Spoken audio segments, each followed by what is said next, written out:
Ուշադրություն, նոր փոփոխություններ Եվրոպա այցելելու համար։ Եվրոպական միությունը ապրիլի 10-ից սկսել է ներդնել նոր սերնդի թվային սահմանային վերահսկման համակարգ Entry-Exit System, որը նախատեսված է բարելավելու Շենգենյան գոտի մուտք գործող երրորդ երկրների քաղաքացիների հսկողությունը։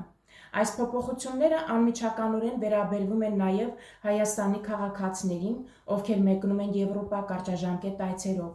ինչը փոխվում Հայաստանի քաղաքացիների համար։ ԵՍ համակարգի ներդրմամբ հայկական անձնագրով Եվրոպա մուտք գործող անձինք առաջին հերթին կզգան հետևյալ փոփոխությունները։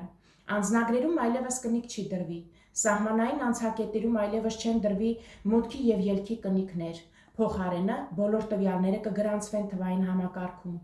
կենսաչափական տվյալների պարտադիր հավաքում։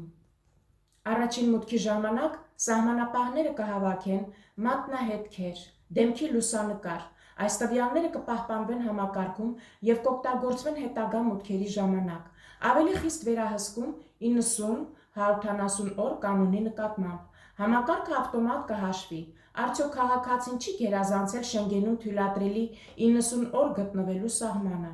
Խախտումները գրեթե անհնար կլինի թաքցնել։ Սահմանային անցումների ժամանակի փոփոխություն։ Առաջին մուտքը կարող է տևել ավելի երկար տվյալների գրանցման պատճառով, հետագա մուտքերը հակառակը կարող են արագանալ ավտոմատ դարպասների շնորհիվ։ Խախտումների արագ հայտնաբերում։ Եթե անձը նախկինում խախտել է վիզայի ռեժիմը կամ մնացել է թույլատրելի ժամկետից ավելի, համակարգը անմիջապես դա կարձանագրի, ինչու է ներդրվում համակարգը։ Եվրոպական միությունը նպատակ ունի բարձրացնել սահմանային անվտանգությունը, նվազեցնել անօրինական միգրացիան, թվայնացնել և արագացնել սահմանային գործընթացները։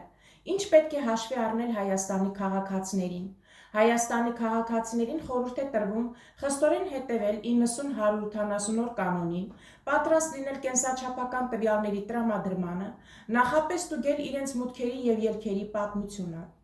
Entry-Exit System-ի ներդրումը կարևոր քայլ է Եվրոպայի սահմանային կառավարման թվայնացման ուղղությամբ։ Հայաստանի քաղաքացիների համար սա նշանակում է ավելի թափանցիկ, բայց նաև ավելի խիստ վերահսկվող մուտք Շենգենյան գոտի։ Թեև սկզբնական փուլում հնարավոր են որոշակի անհարմարություններ երկարաժամկետ հեռանկարում, համակարգը կարող է հեշտացնել ճանապարհորդությունը և նվազեցնել սահմանային հերթերը։